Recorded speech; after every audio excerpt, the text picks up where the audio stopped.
नमस्कार मंडळी, आज आपण बनवतोय खेकडा मसाला। कढईमध्ये तेल घालून गरम करून घ्या।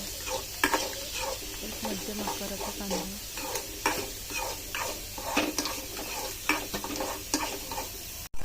लालसर होईपर्यंत परतून घ्या। वाटण घाला। मालवणी मसाला पण मी वाटपातच घातलाय।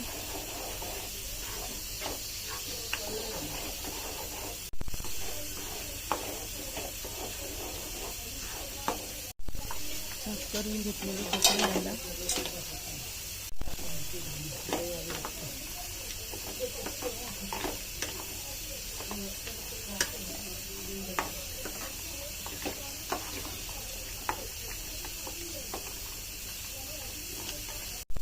पाणी घाला। कोकम, चवीनुसार मीठ,